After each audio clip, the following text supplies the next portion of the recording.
যে মহান মালিক আমাদেরকে দয়া করে মায়া করে বিভিন্ন সেকশন থেকে যার যার কাজ থেকে ফারে করে এই কোরআন শোনার জন্য এবং জুমার নামাজ আদায় করার জন্য আসার জন্য বসার জন্য সুযোগ করে দিলেন।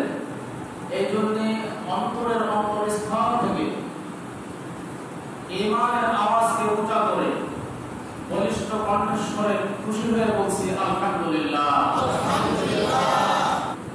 আমাদের সামনে কিন্তু আসন্ন কুরবানি, হয়তো দু একবার বাকি আছে নাকি বলেন? হাজারো মানুষ আমরা কুরবানি দেওয়ার জন্য অনেকে নিয়ত করে বসে আছি, আমরা কুরবানি দিব। আমরা অনেকেই প্রস্তুতিও নিয়ে ফেলছি যে বছরের কুরবানি দিব।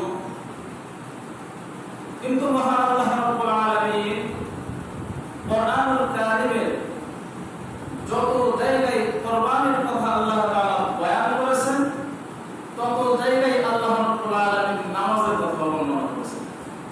কি বলেন? ইন্নাস সালাতি ওয়া নুসুকি ওয়া মাহইয়ায়া ওয়া মামাতি লিল্লাহি রাব্বিল আলামিন ইন্না আ'তাইনাকাল কাউসার ফাসল্লি লিরাব্বিকা ওয়ানহার।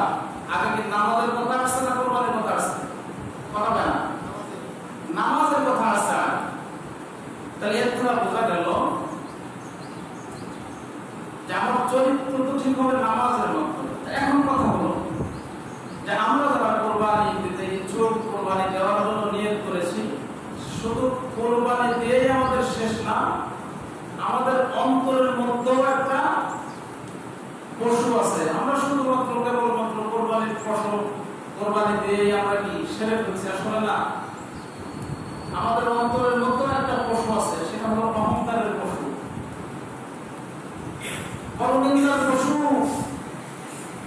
ওই কুরবানি দেওয়ার সাথে সাথে নিজের ভিতরে যে অহংকার মূলক যে পশুটা আছে, এটাকেও কুরবানি দিয়ে দেওয়া এবং নিজে ইস্তেকামতের উপরে চলা এবং নিয়ত করা, তওবা করা যে মহান আল্লাহ রাব্বুল আলামিন আমাকে যেন ক্ষমা করে দেয়, আর আমার কুরবানি, আমার নামাজ, আমার হজ, যাকাত, দাড়ি টুপি পাগড়ি, দিনের পরে জীবন জিল্লা যা কিছু আছে সব যেন আমার কার জন্য হয়? বুঝতেছেন না? মনে হয় কার জন্য হয়? আল্লাহর জন্য হয়। আল্লাহ আল্লাহ।